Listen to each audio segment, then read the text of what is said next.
दोस्तों, मैं फराज मलिक। कैसे हैं आप लोग? इजराइल और फिलिस्तीन को लेकर एक छोटी सी अपडेट, एक छोटी सी रिपोर्ट आपके सामने लेकर आया हूं। जंग समाप्त हो चुकी है, लेकिन जंग अपनी तबाही के निशान वहां पर छोड़कर चली गई है।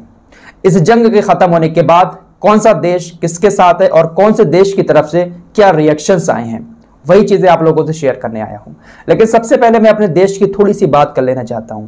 अभी जब 4-5 दिन पहले इजराइल के प्रधानमंत्री नेतन्याहू ने एक ट्वीट करके बहुत सारे देशों के फ्लैग दिखाए थे कि इतने देश हमारे साथ हैं, लेकिन उसमें भारत का झंडा नहीं था। जिसके बाद हमारे देश में जो लोग इजराइल को सपोर्ट कर रहे थे उनकी काफी मजाक बनाई गई थी। तो हमारे देश के उन लोगों ने जबरदस्ती ट्वीट करके, रिट्वीट करके कहा था कि सर हम भी आपके साथ हैं। जबरदस्ती घुसने की कोशिश की थी, लेकिन इजराइल के प्रधानमंत्री ने साफ कर दिया था कि भारत हमारे साथ नहीं है। तो ऐसे में कुछ महान लोग आए थे, उन्होंने ट्वीट किए। देखिए जरा, आपकी स्क्रीन पर हैं। पहले ऊपर आप इजराइल के प्रधानमंत्री का ट्वीट देखिए।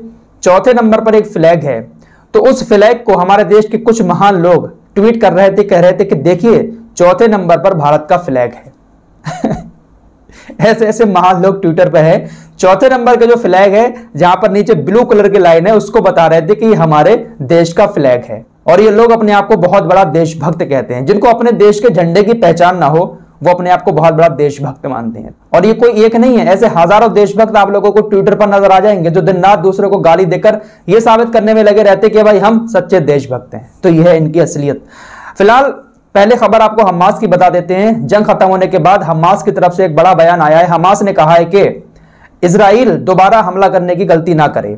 इजराइल ये ना समझे कि हम खामोश होकर बैठ गए हैं, हमारे हाथ हमेशा ट्रिगर पर रखे हुए हैं। ये हमास की तरफ से बाकायदा चेतावनी दी गई है इजराइल को। इसके बाद ईरान की तरफ से भी एक बड़ा बयान आया है। ईरान ने कहा है कि जितने भी मुस्लिम देश हैं वो सारे देश मिलकर इस वक्त फिलिस्तीनियों की मदद करें।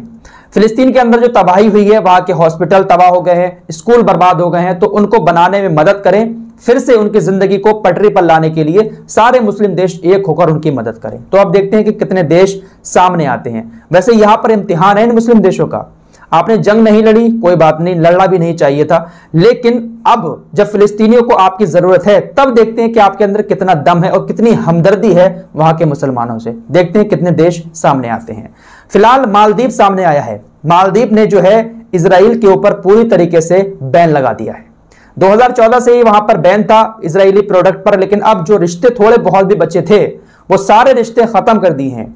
इजराइल के राष्ट्रपति ने पहले ट्वीट किया, इब्राहिम मोहम्मद सोलेह इनका नाम है, इन्होंने ट्वीट किया फिलिस्तीन के समर्थन में। इसके बाद इनके एक सलाहकार ने इनके ट्वीट को रिट्वीट करते हुए पूरी जानकारी दी कि हम सारे रिश्ते खत्म करते हैं इजराइल से। तो यहां पर और भी जो मुस्लिम देश है उनको भी मालदीव से सबक लेते हुए इजराइल से संबंध खत्म कर देने चाहिए। अगर आपको झटका देना ही है तो इस तरीके से भी दे सकते हैं ना। जरूरी नहीं है कि जंग हथियारों से ही लड़ी जाए, कभी कभी इस तरीके से भी झटके देकर आप किसी को औकात में ला सकते हैं। फिलहाल अमेरिका से भी एक बड़ा रिएक्शन सामने आया है।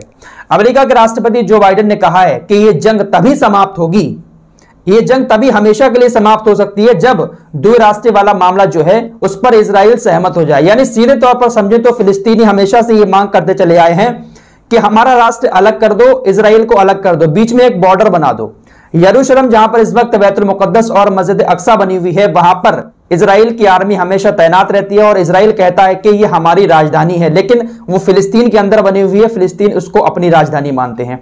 तो फिलहाल यही मांग अब की है जो बाइडेन ने भी और हमारे देश ने भी यही मांग की थी। यही सॉल्यूशन दिया था कि इस जंग को हमेशा खत्म करने के लिए दो रास्ते बनाना जरूरी है। जो बाइडेन ने बड़ा कड़े शब्दों में कहा है कि हम पूरी कोशिश करेंगे कि वहां पर दो रास्ते बन जाएं। अगर दो रास्ते नहीं बनेंगे तो ये जंग हमेशा होती रहेगी और दुनिया के लिए खतरा पैदा करती रहेगी। तो देखते हैं कि भाई जो बाइडेन ने जो कुछ कहा है उस बात पर खरे उतरते हैं या फिर ये एक दिखावे तौर पर उन्हें इस तरीके की बातें कही है। फिलहाल ज्यादातर जो देश हैं वो इसी पक्ष में है कि दो राष्ट्र बनना चाहिए। तो ऐसे में क्या होगा, जो यरूशलेम है वो फिलिस्तीनियों के पास पहुंच जाएगा और जो मस्जिद अक्सा है वो भी फिलिस्तीनियों के पास हमेशा के लिए पहुंच जाएगी और फिर इजराइल की आर्मी वहां पर नहीं जा पाएगी। वहां पर जो हिंसा होती है वो इसीलिए होती है क्योंकि इजराइल की आर्मी वहां पर मौजूद होती है। जो लोग वहां पर नमाज पढ़ने जाते हैं तो उनके साथ कुछ ना कुछ पंगा हो जाता है, इसीलिए वहां पर हिंसा हो जाती है। तो दुआ करते हैं कि भाई ऐसा हो जाए, दो राष्ट्र वहां पर बन जाएं। फिलहाल अभी सब कुछ ठीक है, लेकिन हमास पूरी तरीके से तैयार बैठा है। इजराइल की तरफ से कोई भी छोटी सी गलती की जाती है तो हमास उसका जवाब जरूर देगा। फिलहाल इस रिपोर्ट में इतना ही। मिलते हैं एक और नई वीडियो के साथ, तब तक के लिए अपना ख्याल रखिए।